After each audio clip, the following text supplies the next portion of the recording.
नमस्कार। आपकी स्क्रीन पर यह है ओमकारेश्वर ठाकुर और नीरज बिश्नोई। इन दोनों को बेल मिल गई है। आप जानते हैं ये किस लिए जेल में थे? क्योंकि इन्होंने बुल्ली और सुल्ली डील्स नाम के दो ऐप्स शुरू किए थे जिसके जरिए मुस्लिम महिलाओं की ऑनलाइन यानी कि सोशल मीडिया में नीलामी हो रही थी। इन्हें बेल मिली और अदालत ने कहा कि इन्होंने पहली बार अपराध किया है, इसलिए इन्हें बेल मिल जानी चाहिए। हालांकि मामले की जांच अभी भी जारी है। मुंबई पुलिस इस मामले की जांच कर रही है और उम्मीद की जा सकती है कि जल्द से जल्द वो मास्टरमाइंड तक पहुंचेंगे, क्योंकि कई लोगों का मानना है कि ओमकारेश्वर ठाकुर और नीरज बिश्नोई इस मामले के बस एक छोटे से पहलू हैं। असली मास्टरमाइंड कोई और है, मगर अदालत ने इन्हें बेल दे दी। एक तरफ तो ये खबर है, दूसरी तरफ कर्नाटक में क्या हो रहा है मैं आपको बताता हूं। कल एसएलसीसी के एग्जाम थे दोस्तों। कई मुस्लिम लड़कियों को परीक्षा नहीं देने दिया गया क्योंकि वो हिजाब पहनकर एग्जामिनेशन सेंटर में पहुंचे। और मैं आपको बतलाना चाहूंगा कि प्रधानमंत्री नरेंद्र मोदी 2 दिन पहले अपने मन की बात में क्या कह रहे थे, जो आपके स्क्रीन पर आ रहा है। प्रधानमंत्री ने कहा था कि महात्मा फुले और सावित्रीबाई फुले ने कई सामाजिक मुद्दों पर अपनी आवाज बुलंद की थी, चाहे वो महिलाओं की शिक्षा हो या फिर कोख के अंदर जिस तरह से महिलाओं को मार दिया जाता है। हमने कन्या शिक्षा प्रवेश उत्सव शुरू किया है ताकि लड़कियों को स्कूल लाया जा सके, खासकर उन लड़कियों को जो अपनी शिक्षा पूरी नहीं कर पाई हैं। ये प्रधानमंत्री कह रहे हैं मन की बात में। और दूसरी तरफ कुछ लड़कियां हिजाब पहनकर पहुंचती हैं और उन्हें प्रवेश नहीं करने दिया जाता। मैं जानता हूं आप क्या कहेंगे कि इस पर अदालत का आदेश आ चुका है, लिहाजा उन्हें अदालत के आदेश का अनुसरण करना चाहिए। बिल्कुल सही कहा आपने, बिल्कुल सही कहा आपने। उल्टा मेरा यह भी मानना है कि मां बाप का यह फर्ज बनता था, जिनकी लड़कियों ने हिजाब के चलते कल एग्जाम नहीं दिया, उन मां बाप को अपने बच्चों को समझाना चाहिए था कि जब तक यह मामला अदालत में लंबित है तब तक आप अपनी परीक्षा दीजिए। क्योंकि मेरा मानना है पहले किताब बाद में हिजाब, पहले हम अपनी शिक्षा करें और बाद में तमाम चीजें होती रहेंगी। मगर यह मुद्दा इतना आसान नहीं है। इसे सिर्फ आप अदालती फैसले से जोड़कर मत देखिए। कर्नाटक में समानांतर तौर पर एक और चीज हो रही है। आप जानते हैं 2002 का एक कानून है जिसका कभी इस्तेमाल नहीं किया गया। अब वो कानून वहां पर लागू किया जा रहा है और इस कानून के मुताबिक मंदिरों और उसके आसपास मुसलमान जो है वो अपनी दुकान नहीं लगा सकता, वो अपनी रोजी रोटी नहीं कमा सकता। आपकी स्क्रीन पर ये हासन के कुछ मुसलमान हैं, बांसुरी बजा रहे हैं, वायलिन बजा रहे हैं। और क्यों मैं आपको बताता हूं। वो ये कह रहे हैं कि हम 40 सालों से अपनी रोजी रोटी कमा रहे हैं और आज तक हमें किसी ने नहीं रोका। और अब एक नया फरमान कर्नाटक की सरकार लेकर आई है जिसमें मुसलमानों के आर्थिक बहिष्कार की बात तक की जा रही है। श्रीराम सेने का जो मुखिया है प्रमोद मुतालिक, कट्टर हिंदुत्ववादी, वो ये कह रहा है कि भाई मुसलमानों का आर्थिक बहिष्कार होना चाहिए क्योंकि ये लोग इस्लाम की बात करते हैं, इसलिए इनका आर्थिक बहिष्कार होना चाहिए। आपकी स्क्रीन पर दोस्तों ये हैं पूर्व रेल मंत्री सीएम इब्राहिम। उन्होंने कहा कि बाप्पानाडु, कर्नाटक के बाप्पानाडु में एक मंदिर है, उस मंदिर तक में मुसलमानों को दुकान नहीं लगाई जाने दी जा रही। विडंबना यह है कि बाप्पानाडु में जो मंदिर है उसका निर्माण एक मुसलमान नहीं किया था। यानी कि आज जिस मंदिर को वजूद में लाने में एक मुसलमान का हाथ था, उसी मंदिर में या उसके आसपास मुसलमानों को अपनी दुकानें नहीं लगाई जाने जा रही। कर्नाटक सरकार 2002 के एक कानून का, एक नियम का जिक्र करती है, मगर इतना आसान नहीं है। वो कानून क्या कहता है मैं आपको आगे जाके बतलाऊंगा। मगर दिक्कत क्या है, इस एक चीज का सहारा लेकर कर्नाटक में मुसलमानों को टारगेट किया जाएगा। आप देख ही रहे हैं, पहले हिजाब और अब ये। क्योंकि एक अरसे से मुस्लिम लड़कियां हिजाब पहन के स्कूल आया करती थीं, फिर हिंदुत्ववादी संगठनों ने बवाल किया, उसको लेकर विवाद पैदा हो गया, माहौल गर्मा गया, एक मौत भी हो गई और उसके बाद अदालत में यह मामला गया और अदालत का यह आदेश आया जिसकी कई लोगों ने आलोचना की। मैं भी उस अदालत के कई पहलुओं से इत्तेफाक नहीं रखता, मगर जैसे मैंने कहा, अदालत का फैसला है, हमें इंतजार करना पड़ेगा। इसे चुनौती दी जा रही है सुप्रीम कोर्ट में, जो सही कदम है।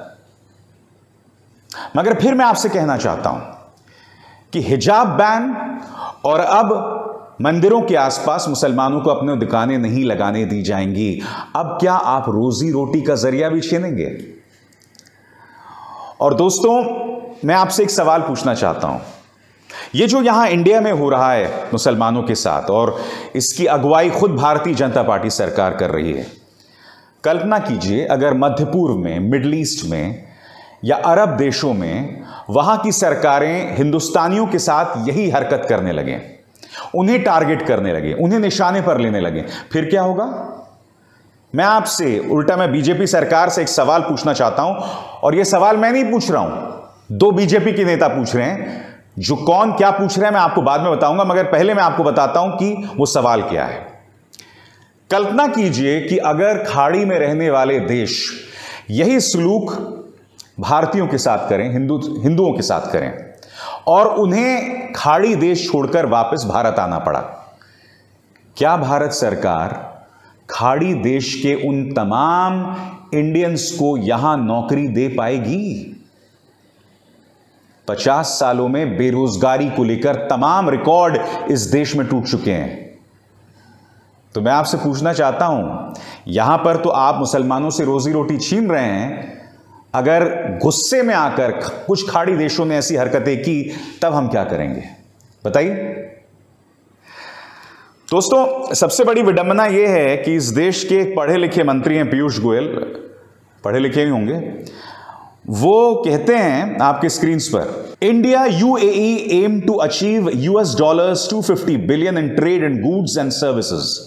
कह रहे हैं कि भारत और संयुक्त अरब अमीरात के बीच जो व्यापार है वो 250 बिलियन अमेरिकी डॉलर्स तक बढ़ेगा। मैं इनसे सवाल पूछना चाहता हूं, 250 अरब डॉलर्स व्यापार बढ़ाने की बात आप यूएई से कर रहे हैं, मगर क्या आपको अंदाजा है कि जब भाजपा की सरकारें इस तरह का कदम उठा रही हैं कर्नाटक में, तो आप हमारे भारतीयों की जान कितने मुश्किल में वहां डाल रहे हैं, उनके लिए किस तरह की मुश्किलें पैदा हो सकती हैं। अब मैं आपको बताता हूं, जैसे कि कुछ देर पहले मैंने आपसे वादा किया था कि आखिर किस कानून के तहत वो मुसलमानों पर रोक लगा रहे हैं। The state government recently cited 2002 Karnataka Hindu religious institutions and charitable endowments act in the assembly to defend the Hindu temples. It said as per rules non-Hindus cannot do business around annual festivals and only Hindus can participate in the auctioning of stalls and setting up of shops।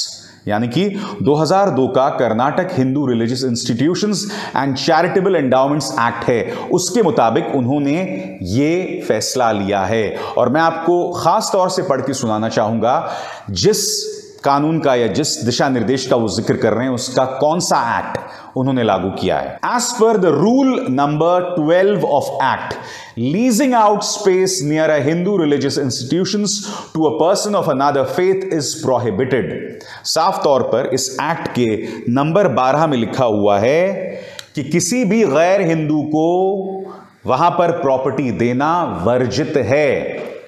अब वो कह रहे हैं कि ये जो कानून है 2002 का, उस वक्त तो कांग्रेस की सरकार हुआ करती थी, मगर मैं बीजेपी की सरकार से पूछना चाहता हूं कि वो उन्हीं कानूनों को क्यों फिर से लागू करती है जिससे उसे चुनावी फायदा हो या जिससे मुसलमानों को दिक्कत हो? बताइए ना। क्योंकि वो व्यापारी तो कह रहे हैं, वो दुकानदार तो कह रहे हैं कि हम 40-50 साल से यहां बिजनेस कर रहे हैं, हमें आज तक नहीं रोका गया। अगर भारतीय जनता पार्टी कह रही है कि ये कानून जो है वो कांग्रेस की सरकार में लाया गया, वो मुस्लिम व्यापारी तो कह रहे हैं कि हमें तो नहीं रोका गया आज तक, फिर अब जाकर आप इसे क्यों रोक रहे हैं? और दिक्कत क्या है मैं आपको बता रहा हूं। इस कार्यक्रम का मकसद क्या है? ओमकारेश्वर ठाकुर और नीरज बिश्नोई ऑनलाइन मुस्लिम महिलाओं की नीलामी करते हैं, उन्हें बेल मिल जाती है, मामले की अब भी जांच हो रही है, कौन मास्टरमाइंड है हम नहीं जानते। और दूसरी तरफ हिजाब पहनने की इजाजत नहीं, बेवजह एक मुद्दे को विवाद बना दिया गया, और फिर अब धार्मिक स्थलों के आसपास आप मुसलमानों को दुकानें नहीं लगाने दे रहे। मैं समझना चाहता हूं इंसानियत की निगाह से, आप इसे सही कैसे मान सकते हैं? बताइए, कैसे सही मान सकते हैं आप? दोस्तों, यह मुद्दा सिर्फ मैं नहीं उठा रहा हूं, क्योंकि खुद बीजेपी के कुछ नेता समझ रहे हैं कि जो फैसला कर्नाटक सरकार ने उठाया है उसमें इंसानियत नाम की कोई चीज नहीं है। आपके स्क्रीन पर बीजेपी की ये दो नेता एएच विश्वनाथ और अनिल बिनाके, इनमें से एक विधायक हैं और एक एमएलसी हैं, वो कह रहे हैं कि अगर दुनिया भर के मुस्लिम देश ये फैसला कर लें कि भारतीयों का बहिष्कार किया जाए, तब इन्हें देश में कौन नौकरी देगा। मैं स्वागत करना चाहता हूं एएच विश्वनाथ साहब और अनिल बिनाके, एक बेलगावी से विधायक हैं, जो ये मुद्दा उठा रहे हैं। भारतीय जनता पार्टी के अंदर से ये दो आवाजें हैं जो इस फैसले को चुनौती दे रहे हैं। मैं उम्मीद करता हूं कि और ऐसी आवाजें सामने उभर कर आएंगी, क्योंकि देखिए, धर्म एक मुद्दा है, राजनीति एक मुद्दा है, मगर इन सब पर इंसानियत हावी होती है, इन सबसे बड़ी इंसानियत होती है। और जब हम ऐसे फैसले करते रहते हैं तब कहीं ना कहीं हम इंसानियत को दफन कर देते हैं। मैं उम्मीद करता हूं कि विश्वनाथ साहब और अनिल बिनाके साहब से भारतीय जनता पार्टी सीख लेगी और इस जहर पर लगाम लगाएगी, क्योंकि यह मुद्दा किसी हिजाब को लेकर फैसले का नहीं है, यह मुद्दा मुसलमानों के बहिष्कार को लेकर भी नहीं है, यह एक सोच का है जो भारत में पनप रही है। हर जगह पर टारगेट करो और उसे टारगेट करने के लिए निशाने में पूरे प्रचार तंत्र को लो। एक फिल्म रिलीज होती है, वो कश्मीरी पंडितों के दर्द को नहीं संबोधित करती है। उस फिल्म के जरिए कश्मीरी मुसलमानों को टारगेट किया जा रहा है, मुसलमानों को टारगेट किया जा रहा है, जबकि आप बखूबी जानते हैं कि जितनी तकलीफ कश्मीरी पंडितों को हुई थी श्रीनगर या घाटी के अंदर, उतनी ही तकलीफ कश्मीरी मुसलमानों को भी हुई थी। उल्टा अगर आंकड़ों की बात मानी जाए तो कश्मीरी मुसलमानों की तादाद कहीं ज्यादा थी जो लोग मारे गए थे आतंकवादी हिंसा में। इसका मतलब यह नहीं कि हम कश्मीरी पंडितों के दर्द को भूल जाएं, मगर जो मैं कहने का प्रयास आपसे यह कर रहा हूं कि प्रचार तंत्र का इस्तेमाल किया जा रहा है इस सोच को बढ़ाने के लिए, जिसमें मुसलमानों को टारगेट किया जा रहा है। मीडिया का इस्तेमाल किया जा रहा है, यानी कि इन्होंने 24 घंटे के न्यूज चैनल्स को वेपनाइज कर दिया, उसे हथियार के तौर पर इस्तेमाल किया जा रहा है। वही काम अब फिल्मों का हो रहा है। इस मंच पर मैं ये तमाम मुद्दे आपके सामने उठाते रहूंगा। मैं जानता हूं कि न्यूज चैनल्स जो हैं वो करोड़ों घरों तक पहुंचते हैं, मगर मैं आपको वादा करता हूं कि बेशक मैं हजारों या लाखों तक पहुंचूं, अपनी आवाज बुलंद करता रहूंगा। अभिसार शर्मा को दीजिए इजाजत। नमस्कार।